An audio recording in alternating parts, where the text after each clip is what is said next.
how to set up a downrigger the first time just after you open it up out of the box. Here's our downrigger, and in the carton that you received there are two other items. Firstly, a pack of Dubrow clips, Dubrow downrigger release clips, and a 4-pound lead weight. There's lots of ways to set your releases up and your weight up, but I'll just quickly show you the one that works well for us. First of all, you open up the packet of clips and take out one set, being the little chrome piece and the red plastic release. What you'll need is a spool of leader. In this case I'm using our 80-pound leader. And strip yourself off a piece about 1.5 metres long. What we're going to do is we're going to attach the clip to one end of the leader. If you've got a crimping tool, probably best to crimp it, but if not, it's okay to just tie it on with a knot.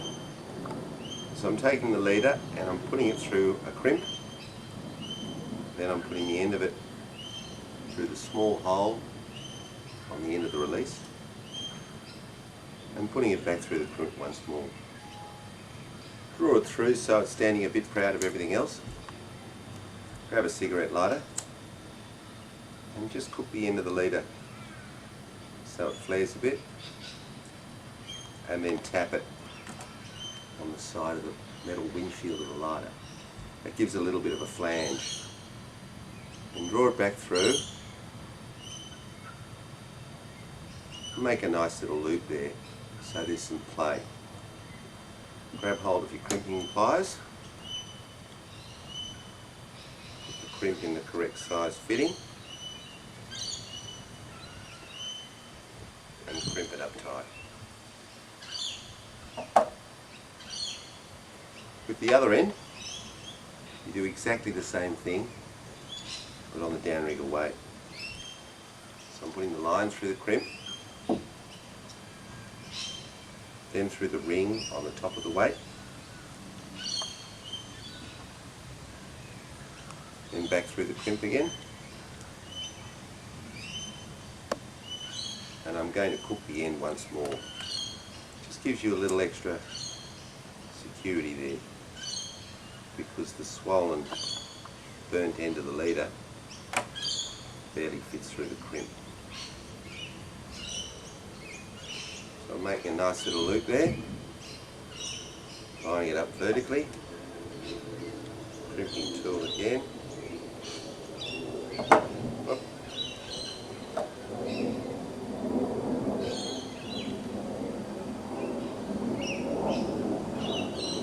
And crimping it shut. Then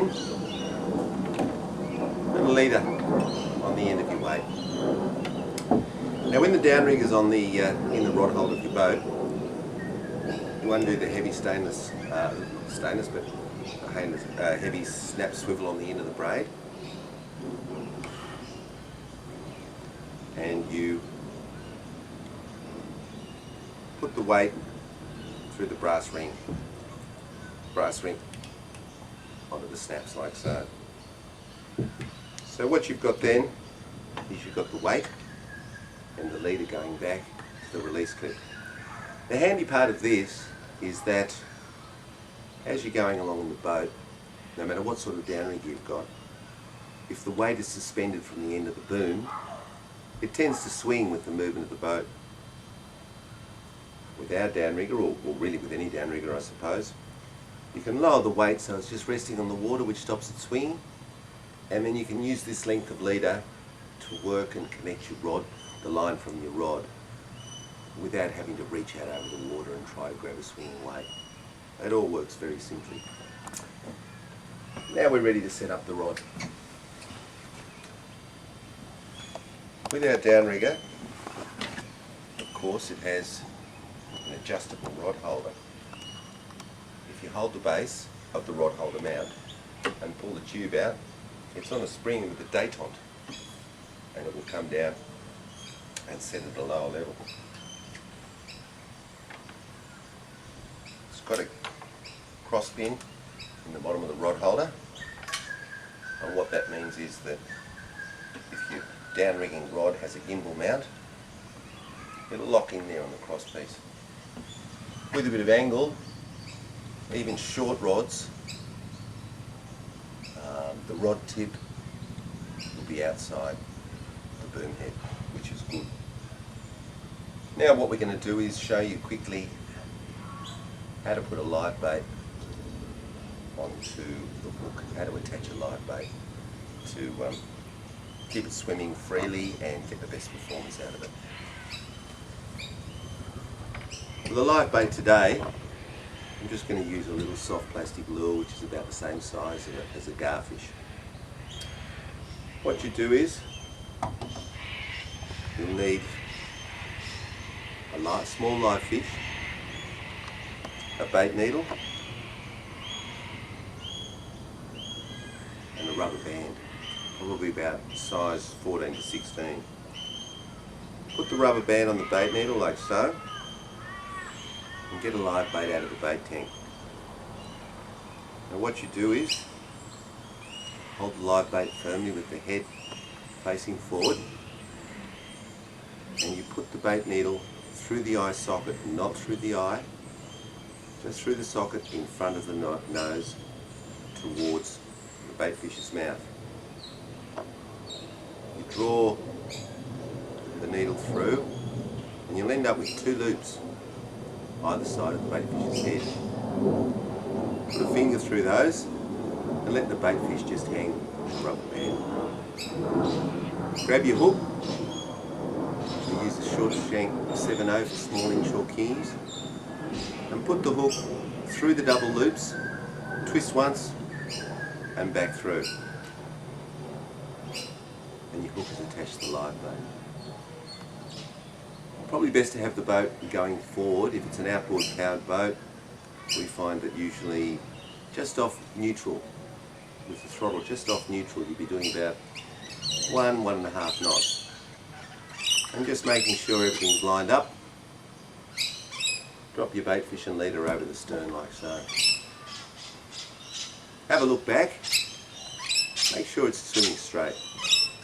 The joy of rubber bands is that they sort of adjust themselves, and you'll find that a live bait will last a lot longer on a rubber band. It really takes up a lot of the shock of boat movement. So now you're ready to go. You've got the live bait maybe 3 metres behind the boat. You've got the downrigger ready to drop. You've got your release clip here. All that's left to do is to adjust up the tension of the release clip, and that depends on the size line you're using. So it has to be done to match the rod and reel you're using. In the case of this rod I'm using here, I've only got 30-pound braid on, quite light gear for small inshore kingies.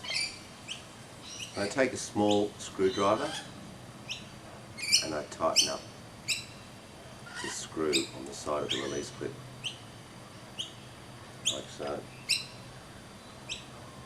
The line goes in the release clip like so. It's all good. The boat's going steadily forward, and you're ready to drop the downrigger weight and of course your bait to the depth that you want to be operating at. Now keep in mind, if you're downrigging inshore over a rocky bottom, the primary species that you're probably working for in the southern part of Australia, I suppose, will be yellowtail kingfish, and you don't need to get down deep and follow the contours of the bottom. Yellowtail kingfish will have no troubles rising fast in the water column and hit the trough of a live bait. So if you're in 20 metres of water, 10 or 12 metres is more than enough. That's about it for how to get set up for downrigging. And as always, if you have any questions, give me a buzz on 0402 075,000. Send me an email from the Downrigger Shop website. Thanks for watching.